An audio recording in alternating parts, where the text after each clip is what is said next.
jatuh. Ya. Kayaknya bawah saya tapi di mobilnya Pak Andang. Oh gitu. Bawah. Nanti mungkin bisa lihat. Jadi gini, tadi kan yang apa namanya permukaan tanah ini ya. Permukaan tanah itu ternyata dia tanah urukan. Isinya tanah terus batu-batu. Pas digali sampai 2 meter ketemu ya kepingan logam yang panjangnya 10 cm. Ya. Nah itu persis ada di atas kolumnar join yang posisinya horizontal. Jadi dia di atas persis. Nah tanahnya itu kita dating, ada karbonnya itu saya lupa tapi kalau nggak salah 1250 sebelum Masehi. Tanah yang itunya ya, yang urukannya itu. Ya. Terus kalau logamnya kita belum kita tidak dating memang gitu ya, tetapi sudah juga dianalisis oleh Pak Andang tadi mungkin itu ya sudah dijelaskan. Jadi itu katanya sih prosesnya dari hancuran batuan-batuan yang mengandung mineral besi, slag digabung gitu ya, terus kemudian dipanaskan sehingga terpisah gitu ya. Lalu karena ada proses pembakaran itu CO2-nya keluar, kalau nggak salah begitu Pak Andang ya. Jadi ada apa namanya, ada rongga-rongganya gitu. Nah di arkeologi memang istilah itu kita kenal gitu ya, perak logam istilahnya, perak besi. Jadi cuma yang beda adalah kalau di situs lain itu ditemukan ada abu-abunya, sisa pembakarannya. Kalau ini nggak ada, dia nggak ada temennya gitu ya. Belum ada temannya gitu ya. Benda itu sudah difoto, lalu ada juga di internet, ada beberapa yang menganalisisnya itu apa namanya, apa tadi Pak Anu? Alami gitu ya. Bom lapili. Ya, tapi terlepas dari itu semua gitu ya, entah itu perak logam atau lapili tadi, dia cuma satu gitu, dan posisinya bagus sekali, dia ada di atas kolumnar join tadi. Ya, mudah-mudahan kalau kita buka lagi ke samping-sampingnya nanti entah ketemu apa lagi gitu ya, seperti itu. Nah, tadi yang semen udah Pak ya? Nah, udah. Kali yang nerangin. Hah? Belum Pak. Belum ada. Pandang aja jelasin ya. Bali aja. Oke.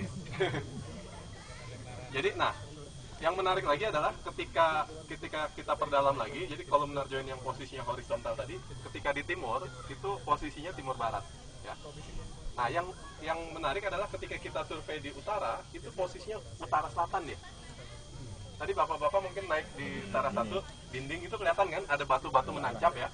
Kalau di utara, posisinya dia menancap utara selatan atau selatan utara. Tapi kalau lihat ke samping, ke timur, itu dia timur barat. Nah, di bawah itu kita temuin lagi, konsisten gitu ya. Di bawah teras satu, itu ada banyak kolumnar join yang posisinya utara selatan. Lalu ketika kita ekskavasi di sisi timur tadi, posisinya timur barat, dan itu horizontal.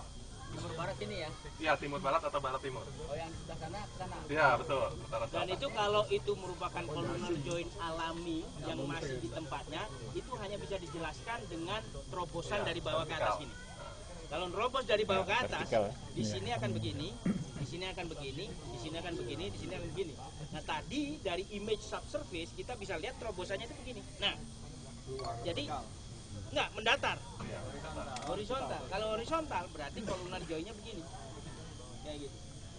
Tetapi yang di depan itu kelihatan sekali kayak benteng disusun itu. Nggak tahu tadi lewat sana kan? Benteng disusun itu juga sebenarnya ya kolumnar join tetapi disusun. Jadi nggak ada masalah, ini memang ada kolumnar join, memang ada kejadian alam, tapi orang nyusun ini semua. Kayak ini juga disusun semua, itu poinnya. Terus ya itu kita nemu yang namanya semen di antara itunya, di antara susunan-susunannya itu. Dari apa analisa? Satu juga piramid lah kira-kira, bukan semennya apa? Semen maksudnya semen loh. Yang lo maksud semen itu apa dah? Semen itu perekat antar batu, sederhana aja. Jadi semen dalam tanda kutip itu adalah perekat antar batu atau antar fragmen batu. Nah, ini yang dari kalangan yang sebelumnya mengatakan itu hanya kerak lempung saja. Kerak lempung hasil pelapukan atau hasil erosi sedimentasi. Nanti saya tunjukkan semen itu kayak gimana di yang di permukaan. Dan itu kita temui sampai ke bawah juga, sampai ke 18 meter yang tadi saya katakan ngebor itu. Nah, di bawah 18 meter udah nggak ketemu lagi. Nggak ketemu lagi. Nanti kita bisa lihat di lereng sebelah situ semennya seperti apa. Nah, supaya bisa ngelihat gitu ya. Jadi ada batu, terus ada tanah, ada batu, ada tanah, ada batu, ada tanah. Susunan orang berarti. Itu dia. Oh, jadi maksudnya, itu maksud kami memang ini kolumnar join, memang ini bagian dari volkanik apa namanya, plak atau apa yang ini itu adalah kalderanya, di sini volkaniknya, ini bukan daerah tertinggi, tetapi ini sudah diubah, bahan itu diambil, disusun dari 18 meter naik ke atas. Nah ini yang masih kita teliti seperti apa. Yang 11.000 tahun yang lalu musuhnya.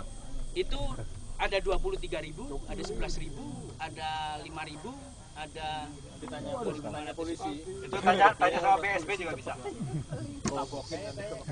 Di sini ketemu ini nggak? Ada tersangkanya. Mayat zaman dulu. Ya. Jadi sejauh penelitian berlangsung ada belasan kotak gali tidak ada kerangka, Pak.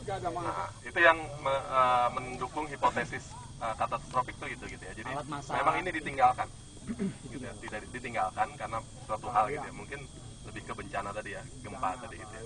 Nah, terus saya mau lanjutkan yang angka-angka tadi ya. Angka tadi secara bor, ya, saya yakin geolog percaya angka itu gitu ya. Ada angka dan sudah di carbon dating semua kan. Ada angka tadi berapa ya? 4.500, terus ada 10.000, terus kemudian ada berapa tadi? 23.000.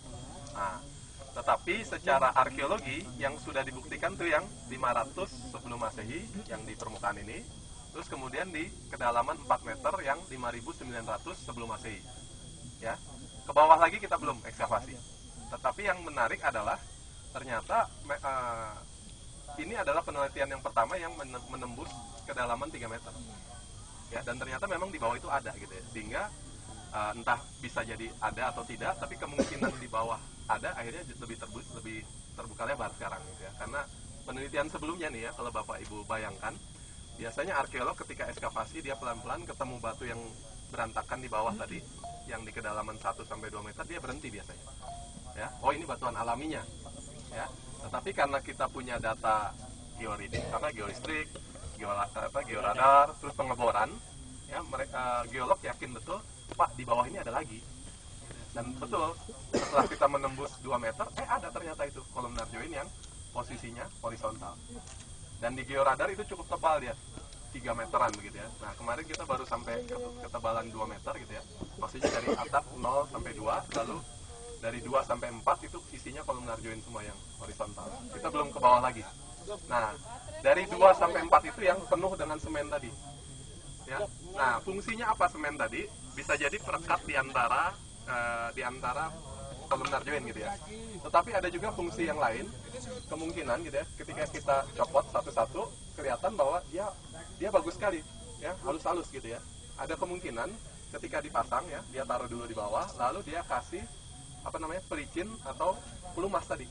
Jadi si adonan tadi digunakan supaya antar batu itu tidak rusak gitu ya. Itu batunya bagus-bagus tuh semuanya ya. Dan itu rekat sekali gitu ya. Dan yang menarik juga adalah air itu kalau menembus ke bawah dia tergenang ya. Masuk ke ini. Jadi kotak gali kami pernah hujanan itu air ketahan semua. Tidak rembes. Ya. Jadi kedap ya seperti itu. Nah, itu sudah masuk ke lab, angkanya sudah keluar yang mungkin tadi sudah disampaikan oleh Pak Andang tadi gitu ya. Nah, itu memang jenis serupa itu dalam kondisi yang di permukaan tanah itu ada yang ini nih di bawah Bapak Ibu sekalian nih. Nanti ditunjukkan oleh Pak Andang gitu ya. Jadi dia konsisten di permukaan tanah ada, di bawah juga ada. Gitu ya. Nah, nanti yang Pak itu Pak Andang yang berapa lapis itu ya? 3 lapis. Jadi gambarannya begini nih. Ada posisi yang nanjak tadi ya. Teras 1, terus kemudian nanjak, terus kemudian teras 2 nih ya.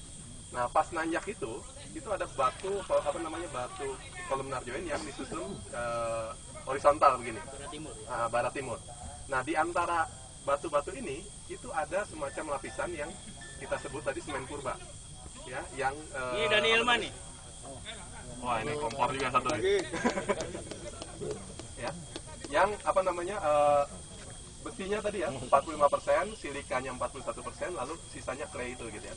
Nah, itu yang paling dalam, yang paling belakang ya istilahnya. Nah, di depannya dia itu ada susunan lagi yang horizontal lagi, berapa kolumnar join, tapi dia tidak ada perekatnya.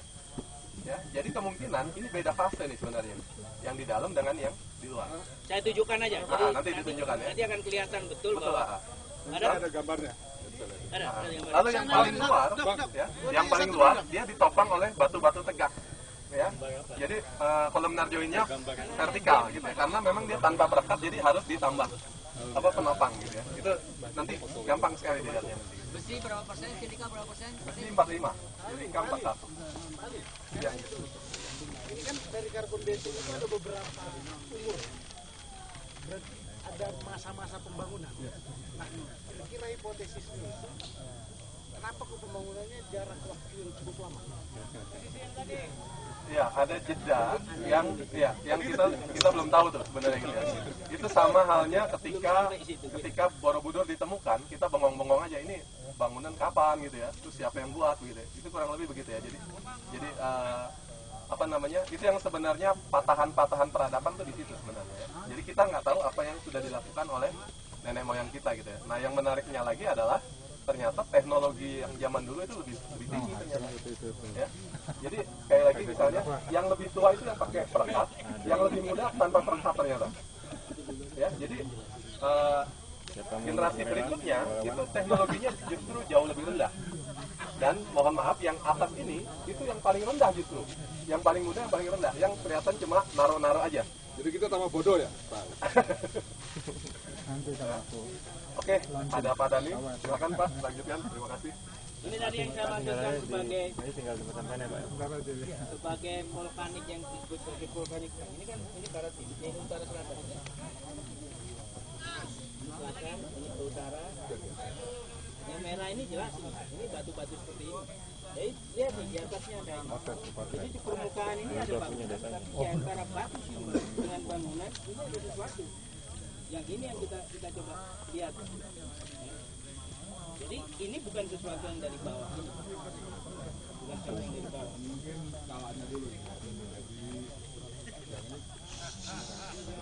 Yang ini teras satu, yang kepingnya itu, karena sekarang ini teras 2, jadi kita ada di sini gitu ya. Ini yang teras 5. Nah, ini resistivity structure. Jadi struktur batuan berdasarkan resistitivitasnya. Jadi kalau yang merah ini skalanya, skala kita bisa robah-robah ya. Jadi waktu saya skala tinggikan sampai 50.000 pun di sini ada yang 50 ribuan nanti kita. Ini lebih dari 1.500 ya? Ini 1.500. Jadi biasanya yang resistitivitas tinggi atau yang tidak menghantarkan listrik itu adalah batuan kecil, masih resistitivitasnya rendah, porositasnya juga. Warna merah. Yang keras. Itu yang resistitivitasnya tinggi, Pak, atau konduktivitasnya rendah. Keras. Ya, tidak harus keras, bisa keras. Yang jelas itu nggak ada. Soalnya rongga udara itu juga resistivitinya ratusan ribu. Ya. Yang membuat resistitivitas biasanya air. Dibalik Pak.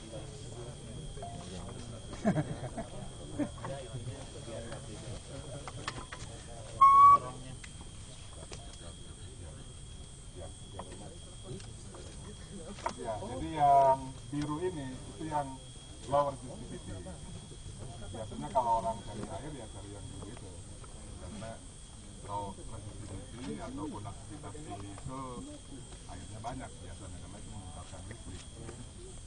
Nah, kemudian